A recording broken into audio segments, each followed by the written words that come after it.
Hello everyone, today's topic is glycolysis. So glycolysis को हम EMP pathway भी कहते हैं क्योंकि तीन साइंटिस्ट ने उसको इसके बारे में बताया था। That is Embden, Meyerhof and Parnas. अब ग्लाइको मतलब क्या होता है? ग्लूकोज या शुगर, लाइसिस यानी कि ब्रेक डाउन। तो बेसिकली ग्लाइकोलाइसिस में क्या होता है? ग्लूकोज का ब्रेक डाउन होता है किसमें? एक थ्री कार्बन मॉलिक्यूल में, that is pyruvate in aerobic respiration, in lactate in anaerobic respiration. Okay, तो यानी कि इन the presence of oxygen glucose या ग्लाइकोजन क्या होगा? पायरुवेट में कन्वर्ट होगा, और in the absence of oxygen glucose या ग्लाइकोजन क्या किस में कन्वर्ट होगा? लैक्टेट में कन्वर्ट होगा। End of course with the production of ATP. अब ग्लाइकोलाइसिस क्या होता है ना, ऑलमोस्ट सारे सेल्स में होता है, ठीक है। और ये किस में होता है? साइटोप्लाज्म में होता है। सारे सेल्स के साइटोप्लाज्म में होता है, ठीक है। अब क्या होता है? ग्लाइकोलाइसिस के बाद जब पायरुवेट बनता है तो पायरुवेट अपना कंप्लीट ऑक्सीडेशन के लिए कहाँ जाता है? माइटोकॉन्ड्रिया में जाता है, जहाँ पे क्रेब्स साइकिल स्टार्ट होती है, ठीक है। अब उसमें क्या होती है? बहुत ज़्यादा नंबर ऑफ एटीपी प्रोड्यूस होती है। अब बहुत सारे ऐसे टिश्यूज़ होते हैं जिनके अंदर क्या होता है? माइटोकॉन्ड्रिया प्रेजेंट नहीं होता है, ठीक है। तो उसमें क्या होता है? सिट्रिक एसिड साइकिल नहीं हो पाती है, तो उनके अंदर ग्लाइकोलाइसिस एकमात्र सोर्स ऑफ एनर्जी रह जाती है, ठीक है। जैसे कि आरबीसीज, लेंस और कॉर्निया में क्या होता है? इनके सेल्स में माइटोकॉन्ड्रिया एब्सेंट रहता है, तो ग्लाइकोलाइसिस इनका ओनली सोर्स ऑफ एनर्जी होता है, ठीक है। और ग्लूकोज एक प्रिफर्ड सोर्स ऑफ एनर्जी होता है फॉर ब्रेन, तो ग्लाइकोलाइसिस बहुत इंपॉर्टेंट होता है हमारे ब्रेन के लिए। Okay, next steps of glycolysis. हमारे जो ग्लाइकोलाइसिस है उनमें 3 मेजर स्टेप्स होते हैं। Step 1 is energy investment step. Second is splitting phase, and last is energy generations.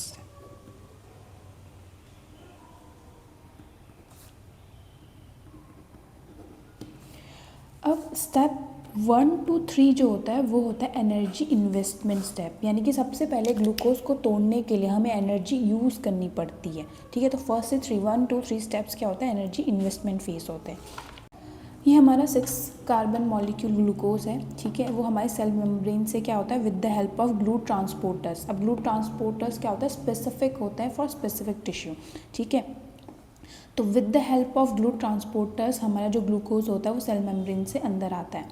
फिर इसके अंदर ग्लूकोज क्या होता है? ब्रेक डाउन होता है किसमें? ग्लूकोज 6 फोस्फेट में, यानी कि इसका क्या होता है? फोस्फोराइलेशन हो रहा होता है ग्लूकोज का, ठीक है, क्योंकि इसमें एडिशन ऑफ फोस्फेट हो रहा है। इसमें हमें एटीपी रिक्वायर्ड होती है क्योंकि ATP as a source of phosphate काम करता है। एटीपी से जो फोस्फेट है वो किस में अटैच हो जाता है? ग्लूकोज में, ग्लूकोज 6 फोस्फेट बनाता है, ठीक है। ये जो होता है इसमें क्या होता है? हेक्सोकाइनेज या फिर ग्लूकोकाइनेज एंजाइम यूज़ होता है। हेक्सोकाइनेज जनरल हमारा एंजाइम है जो कि सारे 6 कार्बन मोनोसैकेराइड्स में यूज़ हो सकता है, और ग्लूकोकाइनेज स्पेसिफिक टू ग्लूकोज होता है, ठीक है। एक और बात है, हेक्सोकाइनेज वैसे हमारे ऑलमोस्ट सारे टिश्यूज़ में प्रेजेंट होता है, पर ग्लूकोकाइनेज स्पेसिफिक टू लीवर होता है, ठीक है। इसका एक रीज़न है, क्योंकि जो हेक्सोकाइनेज होता है ना उसका लो KM वैल्यू होती है, ठीक है। यानी कि ये क्या होता है? लो कंसनट्रेशन ऑफ ग्लूकोज में भी एफिशिएंटली वर्क करेगा, हाई एफिनिटी टू ग्लूकोज होता है, तो ये सारे टिश्यूज़ में प्रेजेंट होता है। बट जो ग्लूकोकाइनेज है उसका हाई KM वैल्यू होता है, यानी कि उसको हाई कंसनट्रेशन ऑफ ग्लूकोज चाहिए काम करने के लिए, और लीवर में ही एकमात्र एक ऐसी जगह है जहाँ पे हाई कंसनट्रेशन ऑफ ग्लूकोज दिख सकती है, क्योंकि क्या करता है? इंटेस्टाइन से जब हमें सिस्टमेटिक सर्कुलेशन में डालना होता है तो उससे पहले ग्लूकोज कहाँ जाता है? लीवर के पास जाता है। लीवर एक ग्लूकोस्टेट मॉनिटर की तरह काम करता है, ठीक है। तो फर्स्ट स्टेप में क्या होता है? ग्लूकोज 6 फोस्फेट में कन्वर्ट होता है, जो कि एक इरिवर्सिबल स्टेप है, ठीक है। और हेक्सोकाइनेज और ग्लूकोकाइनेज एक रेगुलेटिंग एंजाइम भी है, ठीक है। एंड देन हमारा सेकंड स्टेप में ग्लूकोज 6 फोस्फेट कहाँ कन्वर्ट होता है? फ्रक्टोज 6 फोस्फेट में, विच इज़ द आइसोमर्स। तो यहाँ पे कौन सा होता है? आइसोमराइजेशन स्टेप होता है, और फोस्फोहेक्सोस आइसोमरेज एंजाइम इसमें यूज़ होता है। जो पिंक कलर की मैंने जो हाईलाइट किए एंजाइम्स वो सारे क्या होंगे? रेगुलेटिंग एंजाइम्स होंगे, तो ये मस्ट याद करना ज़रूरी है ये कौन से स्टेप्स में रेगुलेटिंग एंजाइम यूज़ होते हैं। And then third step the last step of energy investment phase, that is fructose 6 phosphate fructose 1,6 bis phosphate में कन्वर्ट होता है, यानी कि इसमें एक और फोस्फेट ग्रुप ऐड हुआ है, यानी कि इसमें फोस्फोराइलेशन हुआ है। और अगेन जो फोस्फेट इसमें यूज़ हुआ है वो कहाँ से लिया गया, एटीपी का हाइड्रोलाइज करने के बाद लिया गया है, ठीक है। ये भी इरिवर्सिबल स्टेप होता है और यहाँ पे जो एंजाइम यूज़ होता है वो होता है फोस्फोफ्रक्टोकाइनेज, ओके। अभी देखना, जहाँ पे भी एटीपी से रिलेटेड ये छोटी सी थ्योरी है, जहाँ पे एटीपी रिलेटेड जो भी चीज़ें होती हैं वहाँ पे kinase enzyme, kinase group of enzyme लगता है। और kinase mostly, not always but mostly kinase group के जो एंजाइम्स होते हैं वो इरिवर्सिबल होते हैं, क्योंकि इसमें बहुत सारा एटीपी एक्सपेंडिचर होता है, इसलिए इसको रिवर्स करना बहुत ही मुश्किल होता है, ठीक है। यानी कि बहुत सारी एनर्जी चाहिए इसको रिवर्स करने के लिए। नेक्स्ट है हमारा स्प्लिटिंग फेज। स्प्लिटिंग में क्या होता है, ऑफकोर्स डिवीज़न होता है, कुछ चीज़ डिवाइड हो रही है, ठीक है। तो स्प्लिटिंग में क्या होता है, फ्रक्टोज 1,6 बिस फोस्फेट कन्वर्ट होता है हमारा आइदर डाइहाइड्रोक्सी एसीटोन फोस्फेट में या ग्लिसरल्डिहाइड 3 फोस्फेट में, या दोनों में, ठीक है। तो फ्रक्टोज 1,6 बिस फोस्फेट 6 कार्बन हमारा मॉलिक्यूल है जो 3 कार्बन मॉलिक्यूल में डिवाइड हो जाता है in the presence of enzyme aldolase, ठीक है। ये भी एक रिवर्सिबल स्टेप है, ठीक है।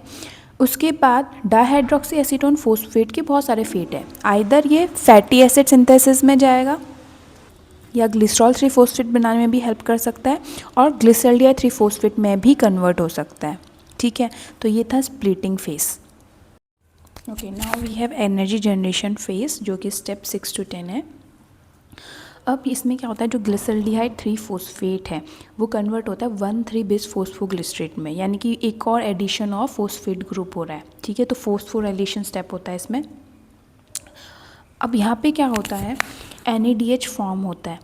ग्लिसरल्डिहाइड 3 फोस्फेट एक सबस्ट्रेट है जिसमें कुछ चेंजेस होते हैं, ठीक है। उस चेंजेस के टाइम पर क्या होता है, इलेक्ट्रॉन रिलीज होता है, वो इलेक्ट्रॉन कौन, NAD+ एक्सेप्ट कर लेता है और NAD+ रिड्यूस हो जाता है और बन जाता है NADH, ठीक है। ये NADH फिर क्या होता है, डायरेक्टली ATP फॉर्म नहीं कर पाता, ये इलेक्ट्रॉन ट्रांसपोर्ट चेन के पास जाता है, इलेक्ट्रॉन डोनेट करता है, यानी कि इलेक्ट्रॉन रूज करता है, जिसमें NADH का क्या हो जाता है, ऑक्सीडेशन हो जाता है, एंड देन उस इलेक्ट्रॉन के मूवमेंट से ATP फॉर्म होती है, एनर्जी रिलीज होती है, ठीक है। That is known as oxidative phosphorylation. अब इसके बाद जो 1,3 बिस फोस्फोग्लिसरेट है वो बहुत ही हाई एनर्जी कंपाउंड होता है, इसके पास हाई एनर्जी फोस्फेट बॉन्ड होता है, ठीक है। तो जब 1,3 बिस फोस्फोग्लिसरेट 3 फोस्फोग्लिसरेट बनने के लिए एक फोस्फेट ग्रुप को रिलीज़ करता है, हाई एनर्जी फोस्फेट ग्रुप को, जो क्या करता है, ADP एक्सेप्ट कर लेता है और कन्वर्ट हो जाता है ATP में। तो इसी वजह से 1,3 बिस फोस्फोग्लिसरेट से 3 फोस्फोग्लिसरेट बनने टाइम ATP बनती है। और यहाँ पे फोस्फोग्लिसरेट काइनेज एंजाइम जो होता है इसको रेगुलेट करता है। फोस्फोग्लिसरेट काइनेज ग्रुप का एंजाइम है, मैंने कहा था काइनेज हमेशा ATP से रिलेटेड होता है, ठीक है। अब काइनेज जो ग्रुप होता है वो ज़्यादातर क्या होता था, इरिवर्सिबल होता था, क्योंकि उसमें हाई एनर्जी लगती है जिसकी वजह से उसे रिवर्स करना आसान नहीं है। बट यहाँ पे हम हाई एनर्जी कंपाउंड से डील कर रहे हैं, इसलिए फोस्फोग्लिसरेट काइनेज ग्रुप का होने के बावजूद भी एक रिवर्सिबल स्टेप्स दिखा रहा है, ठीक है।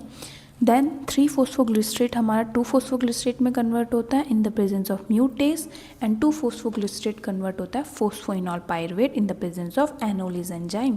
यहाँ पे क्या होता है, डिहाइड्रेशन भी हो रहा होता है, एस्टोर रिलीज भी हो रहा होता है।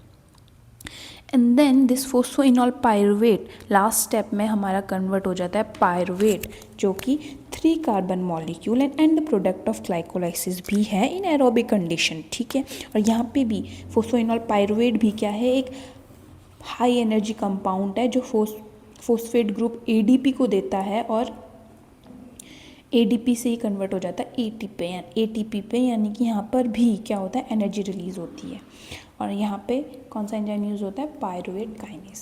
तो ये एंड ऑफ ग्लाइकोलाइसिस होगा अगर एरोबिक रेस्पिरेशन होगा। फिर ये पायरुवेट कहाँ जाएगा, माइटोकॉन्ड्रियल मैट्रिक्स में एसिटाइल CoA में कन्वर्ट होगा, एसिटाइल CoA से क्रेब्स साइकिल, फिर उसका कंप्लीट ऑक्सीडेशन हो जाएगा CO2 और H2O में। बट अगर एनरोबिक कंडीशन है, हमारे पास इनफ ऑक्सीजन नहीं है, तब पायरुवेट क्या करता है, लैक्टेट में कन्वर्ट हो जाता है in the presence of lactate dehydrogenase. जैसे काइनेज से हमेशा ATP रिलेट करती है, वैसे डिहाइड्रोजिनेस से हमेशा NADH या फिर FADH2 रिलेट करता है। तो वहाँ पे ग्लिसरॉल 3-फॉस्फेट डिहाइड्रोजिनेज यूज़ हो रहा था, तो NADH रिलीज़ हो रहा था। यहाँ पे NADH यूज़ कर लेता है लैक्टेट एनारोबिक कंडीशन में, ठीक है। तो कभी भी जब हमारे पास लैक ऑफ ऑक्सीजन होता है, जब हम स्ट्रेनस एक्सरसाइज कर रहे हैं, ऐसे टिश्यूज़ में जहाँ पे ऑक्सीजन अच्छे से नहीं पहुँच पा रहा है, उसमें क्या होता है, लैक्टेट बनने लग जाता है। और जब लैक्टेट का कंसनट्रेशन ब्लड में ज़्यादा होने लगता है तो उसे लैक्टिक एसिडोसिस कहते हैं।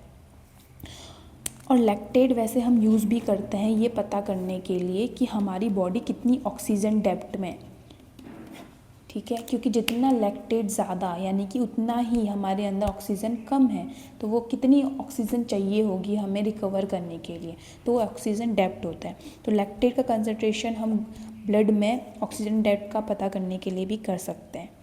So this was all the steps of glycolysis.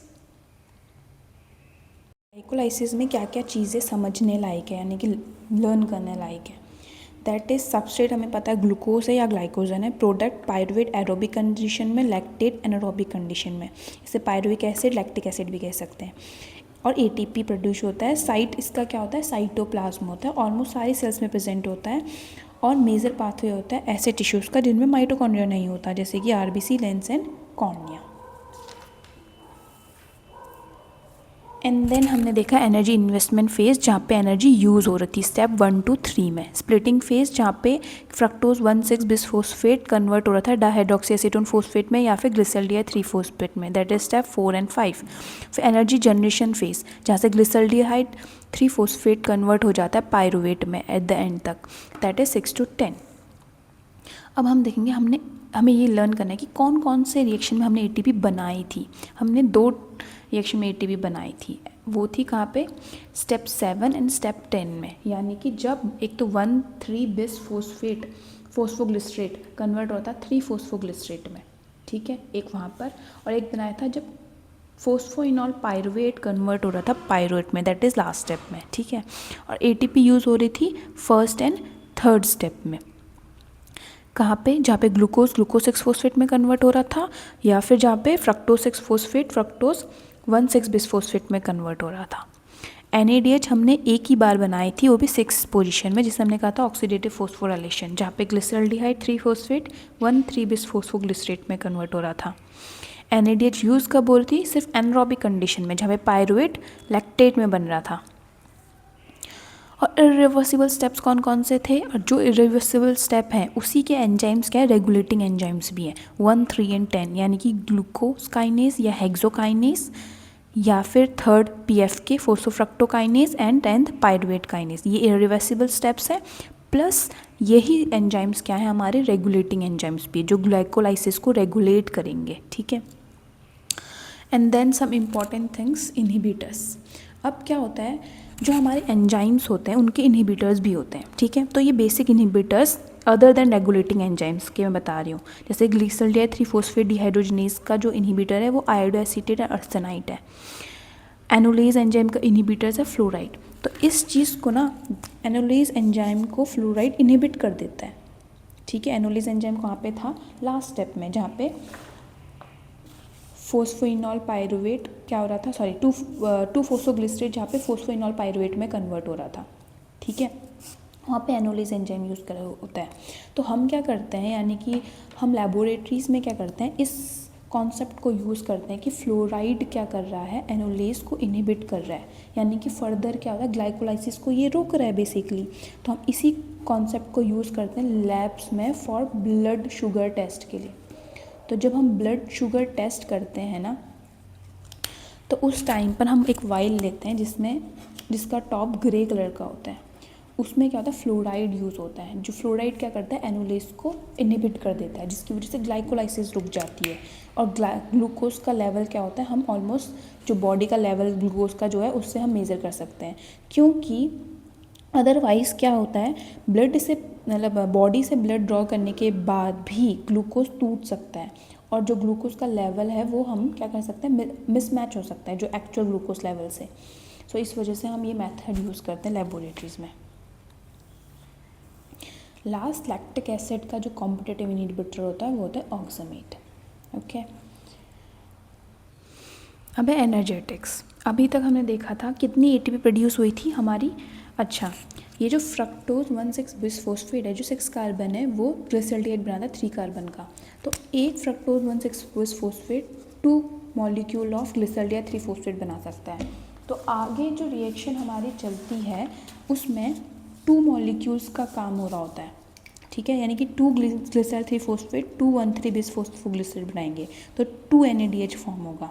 वैसे ही स्टेप में क्या होगा, 2 ATP फॉर्म होंगे, क्योंकि एक मॉलिक्यूल का हमने दिखा दिया, पर ये 2 मॉलिक्यूल्स का है, और यहाँ पे भी 2 ATP फॉर्म होंगे। तो टोटल 4 ATP फॉर्म हो गए ग्लाइकोलाइसिस में, और एक NADH फॉर्म हो गया ग्लाइकोलाइसिस में।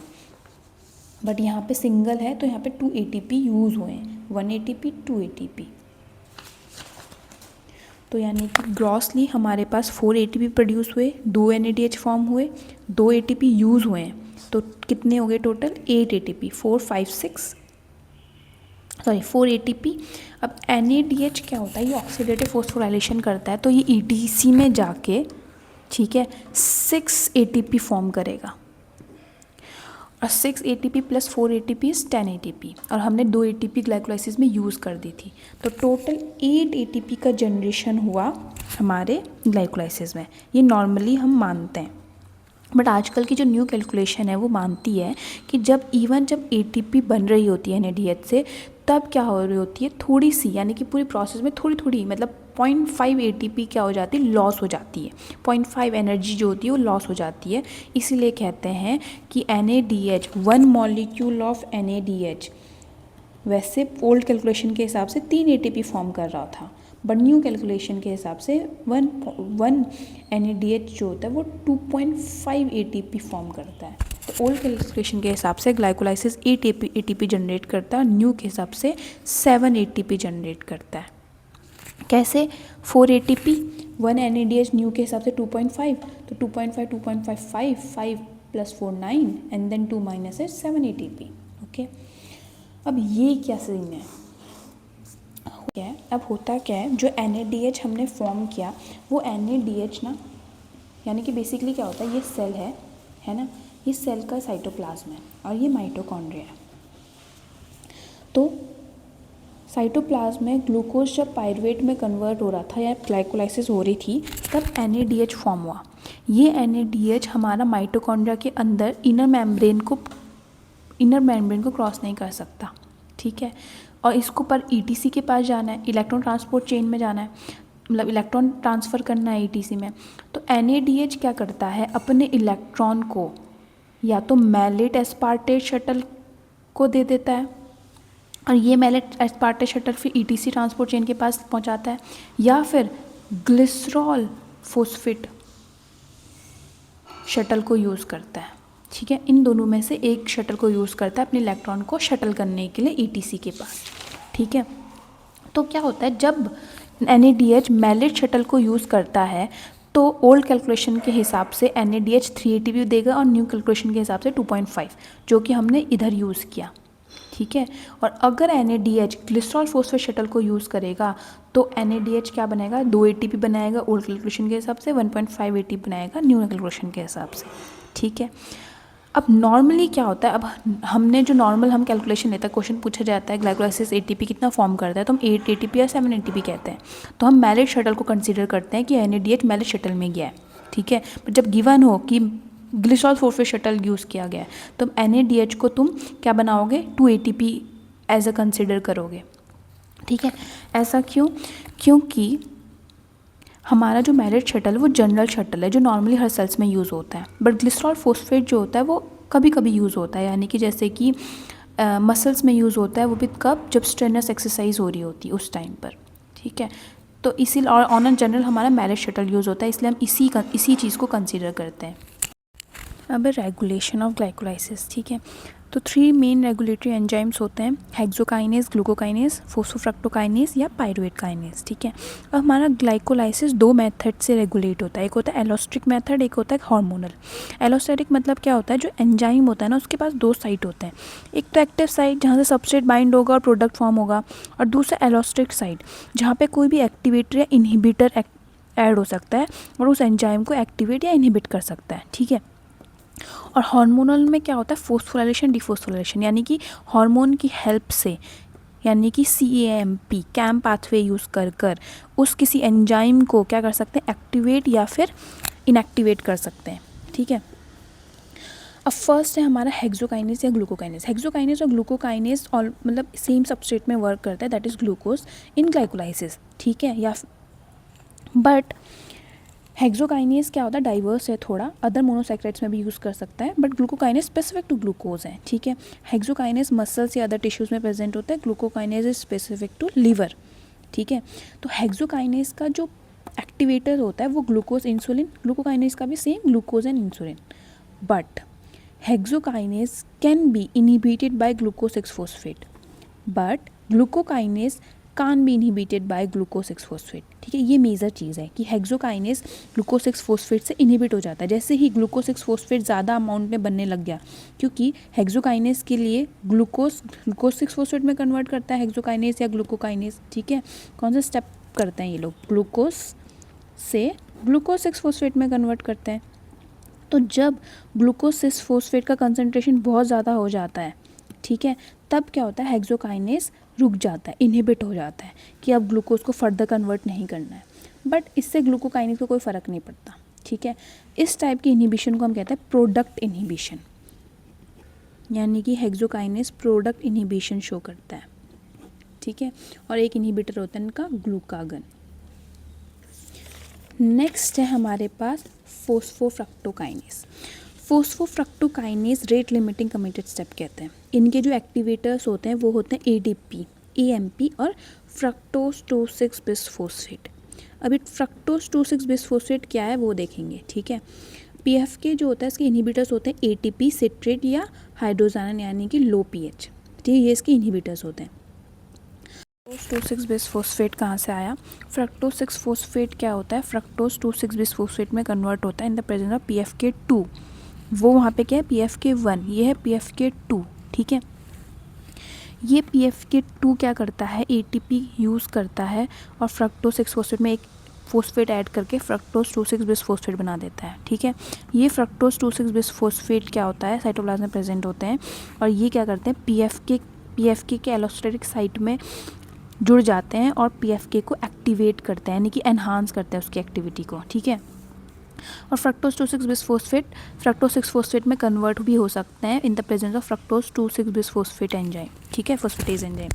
अब जो ये PFK2 है और फ्रक्टोज 2,6 बिसफोस्फेटेज है वो बेसिकली एक ही एंजाइम है जिसके 2 एक्टिव साइट है। ठीक है, ये दोनों एक ही एंजाइम है, एक साइड इसका PFK2 की तरह काम करता है, दूसरी साइड इसका फ्रक्टोज 2,6 बिसफोस्फेटेज की तरह काम करता है। ठीक है, जब PFK2 की तरह काम कर रहा होता है तो ये इनहिबिट हो जाता है, तो ये मास्क हो जाता है। ठीक है, और जब इसको इनएक्टिवेट कर देंगे तो ये एक्टिवेट हो जाएगा, इस तरीके से ये वर्क करता है। ठीक है, अब क्या होता है, फ्रक्टोज 2,6 बिसफोस्फेट क्या करता है, PFK को एक्टिवेट करने के अलावा भी एक और काम करता है, वो है फ्रक्टोज 1,6 बिसफोस्फेटेज को इनहिबिट करना। अब ये 1,6 बिसफोस्फेटेज कहाँ से आया, ये 1,6 बिसफोस्फेटेज बेसिकली ग्लूकोनियोजेनेसिस, जब ग्लूकोज बनना होता है ना उस वहाँ पे काम आता है। ठीक है, तो उसको इनहिबिट करता है, तो ये ग्लूकोनियोजेनेसिस को ऑफ कर देता है और ग्लाइकोलाइसिस को ऑन करता है, इस वजह से ये ग्लाइकोलाइसिस को रेगुलेट करता है। ये regulating rate limiting committed step भी कहते हैं PFK को, इस वजह से। क्यों, क्योंकि PFK को एक्टिवेट कौन कर रहा है, फ्रक्टोज 2,6 बिसफोस्फेट, और ये ना केवल PFK को एक्टिवेट करके ग्लाइकोलाइसिस को ऑन कर रहा है, बट ये एक और एंजाइम को इनहिबिट कर रहा है जो ग्लूकोनियोजेनेसिस करा सकता था। ठीक है, तो इसीलिए ग्लूकोज क्या होता है, ग्लाइकोलाइसिस आगे को बढ़ते रहता है, ग्लूकोनियोजेनेसिस ऑफ हो जाता है। Next we have is pyruvate kinase. Pyruvate kinase के जो एक्टिवेटर्स हैं वो है फ्रक्टोज 1,6 बिसफोस्फेट और इसके इनहिबिटर्स है ATP and glucagon. So glucagon एक पेप्टाइड हार्मोन है, ये क्या करता है, ब्लड ग्लूकोज लेवल को मेंटेन करता है। बेसिकली जब लो ब्लड ग्लूकोज लेवल हो जाता है तो उस टाइम पे ग्लूकागन ब्लड ग्लूकोज लेवल को इंक्रीज़ करता है। तो ये स्पेशली क्या करता है, लीवर में ग्लाइकोलाइसिस को इनहिबिट करता है। कैसे इनहिबिट करेगा, ग्लाइकोलाइसिस की कुछ की एंजाइम्स को इनएक्टिवेट करके, जिसमें से एक पायरुवेट काइनेस भी है। तो ग्लूकागन एक पेप्टाइड हार्मोन है, तो एक सेल मेम्ब्रेन को पेनिट्रेट नहीं कर पाता। जो हमारी सेल मेम्ब्रेन है वो majorly by layer lipid layer है ना। तो हमारा जो ग्लूकागन जो कि एक क्या है, पेप्टाइड हार्मोन है वो क्या करता है, इस सेल मेम्ब्रेन को क्रॉस नहीं कर पाता, तो वो ग्लूकागन क्या करेगा, बेसिकली अपने रिसेप्टर के साथ बाइंड करके सेकेंडरी मैसेंजर को एक्टिवेट करता है, that is camp in this case. और ये सेकेंडरी मैसेंजर क्या करता है, फिर प्रोटीन काइनेज को एक्टिवेट करता है, और इस प्रोटीन काइनेज का काम होता है फोस्फोराइलेशन करना। ये सारे एंजाइम्स का फोस्फोराइलेशन करता है। तो जब ये प्रोटीन काइनेज पायरुवेट काइनेज का फोस्फोराइलेशन करता है, इसमें फोस्फेट ग्रुप ऐड करता है, तब क्या होता है, ये पायरुवेट काइनेज इनएक्टिवेट हो जाता है। और अगर इसको एक्टिवेट करने के लिए फिर फोस्फेटेज एंजाइम लगता है जो इसको फिर एक्टिवेट करता है। तो इस तरीके से ग्लूकागन काम करता है, और ये होता है hormonal regulation of glycolysis. Apart from this एक पॉइंट था, हमने क्या किया अभी तक जो ग्लाइकोलाइसिस पढ़ा, इसमें सबस्ट्रेट हमने एज अ ग्लूकोज लिया था, है ना।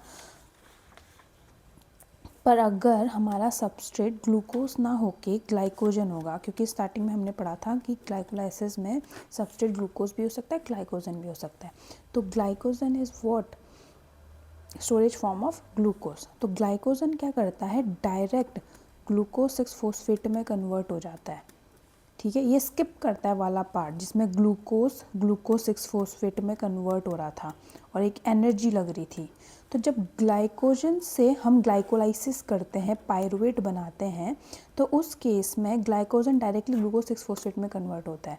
तो यहाँ पे जो एटीपी यूज़ वाला स्टेप था वो नहीं होता है। इसलिए ग्लाइकोजन में जब glycogen as a substrate used करें ग्लाइकोलाइसिस में, तो एक एटीपी एक्स्ट्रा बनती है। यूजुअली 8 एटीपी बनती है जब ग्लूकोज पायरुवेट में कन्वर्ट हो रहा होता है।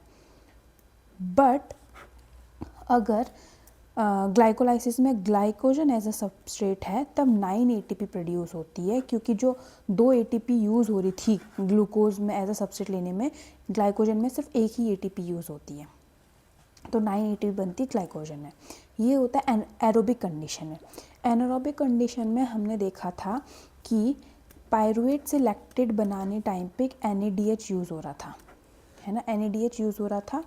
और ग्लाइकोलाइसिस में क्या होता है, 2 NADH बनते हैं, है ना। तो पायरुवेट से लैक्टेट बनाने टाइम 2 NADH यूज़ होते हैं, क्योंकि 2 molecule of pyruvate convert into 2 molecule of lactate, है ना। तो इसलिए 2 NADH यूज़ होते हैं। तो ये NADH कैंसिल आउट हो जाते हैं, इसलिए एनएरोबिक कंडीशन में हमारे पास 2 ATP जनरेट होते हैं, ठीक है।